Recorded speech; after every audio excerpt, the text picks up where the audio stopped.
This is probably the smallest wireless sensory controller. It is designed to be a tiny, maker-friendly Arduino-compatible module, which can sense light and perform 9-axis motion fusion, making it easier to build wearables, tiny robots, and cool IoT projects. Computer, turn off my robot.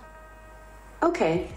But with hundreds of Arduino compatible boards already out there, why design a new one? Let's say you want to build a tiny robot. You need motors, wheels, drivers, a small wireless controller, sensors, a battery and its charger. Suddenly your tiny robot is not so tiny anymore. So in this project I want to simplify as many of these connections as possible to build a more compact brain for our tiny robot. My only condition is that it has to be small as possible, packing as many features as it can. This really depends on our microcontroller. First, I was going to use this tiny BLE module. It's one of the smallest modules out there, but it's not that popular in the maker community. The ESP32, on the other hand, is a much more popular IoT solution, and there are already some tiny modules available.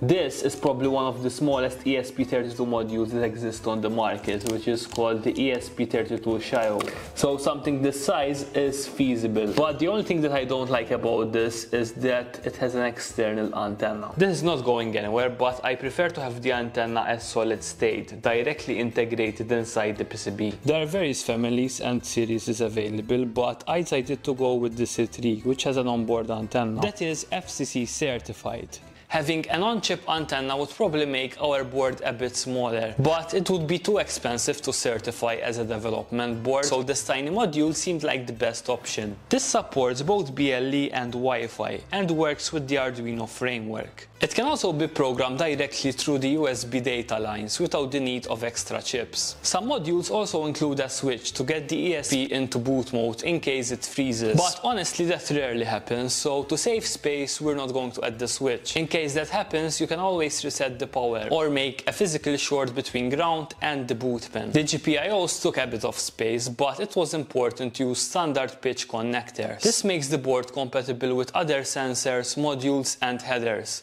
keeping everything maker friendly. The castellated pins also allow for easier soldering if needed. As you can see, the ESP takes most of the area, so we have to place the USB-C on the bottom side. This leaves us with a little bit of space left, just enough to add a tiny 3.3 volts voltage regulator, an LED and a battery charger. One PCBWay box later we got our board. It was very satisfying to look at how small this was, but I was still a bit disappointed that I couldn't fit any sensors on this first prototype. Soldering this tiny double-sided board was quite a challenge, but shortly after assembly I realized that there was a major issue with the design. The power through the ESP32 had to be supplied through the 3.3 volts regulator, which had to be supplied through the battery, which had to be charged through the charging chip, which had to be powered through the USB cable. But without the battery, the charger could only supply a few milliamps, so I couldn't just power it through a USB-C alone. This meant that the challenge had become even greater. Apart from the sensors, I had to fit a new bigger chip with a pass-through USB battery charger, allowing the board to be powered through either a battery, a USB cable or both. While we're here, we should also probably fix the fact that the battery has to be soldered onto the board. This can either rip off the pads or risk accidental shorting. I spent days on Altium Designer exploring all its tools to figure out how to make this happen, and it took weeks of refinement and multiple iterations to get it right. Being small is what was going to set this board apart from the rest, so every millimeter and every track really counted. This took a long time to design because every change had to fully sink in, but having Altium 365 in my pocket meant that I could brainstorm on the project from anywhere I go. Click the link in the video's description to try out this handy tool. The CodeCell lives on an 18.5 by 18.5 millimeter PCB. The first trade-off that I had to make was pushing the antenna out of the board's edge. This is a very common thing and is completely safe, but it added an extra 5 millimeter on one of the sides, freeing up some more space on the bottom side of the PCB. The second trade-off was moving the USB-C underneath the ESP. This was a huge win because it added 5 extra pins. But before I start getting hate comments from RF engineers, just hear me out. In the RF world, any signals close to the antenna can lower its efficiency and range. The USB-C is in a safe region, but when the cable is connected, it's kind of a different story. But when testing this with different USB-C cables, the attenuation was barely noticeable. This probably because most USB-C cables are shielded. So overall, this was the best option when prioritizing space. I don't think it's that big of an issue because most probably the USB-C cable will mostly be used for charging and the application will shut down during charging. A small downside to this approach is that the board had to be slightly thicker to make space for the cable. But with this new design change, I managed to fit an addressable LED,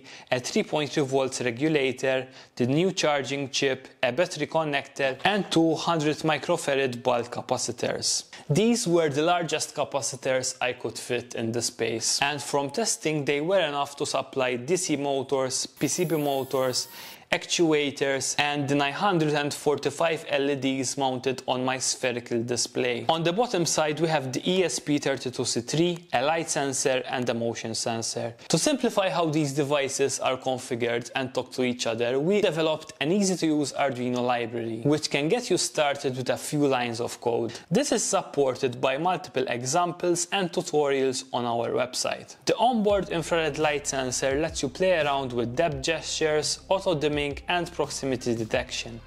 There is also an optional motion sensor. This has an advanced inertial measurement unit, which is kind of a pricey upgrade. The development boards from Adafruit alone cost around $25. But I think it's well worth the investment on putting this on the CodeCell because it integrates a 3-axis accelerometer, gyroscope, and magnetometer. Internally, it also combines the data from these 3 sensors using a sensor fusion algorithm to read step detections, step counting, activity guessing, angular rotations, and much more. Now the cool thing about CodeCell is that you can combine all the data from these sensors with popular ESP32 applications. So you can easily create a wireless remote, prompt jokes with AI, and even connect it with Alexa. Computer, turn off my LED. Okay. Computer, turn on my LED. Okay. Computer, please turn on my robot. Okay. Computer, turn off my robot. Okay.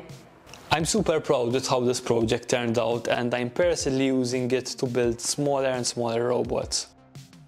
We're planning to turn some of these into kits, using CodeCell as the main platform. I'll be showing more of these robots in the coming weeks, but for now I just want to see what you create with it. If you'd like to start building with CodeCell, head on to microbots.io and it should arrive in a few days. You can either buy it with both sensors or just the light sensor, which is a more affordable solution to get you started with the basic applications. If you enjoyed this video, please share it, hit the like button, and consider subscribing if you haven't already.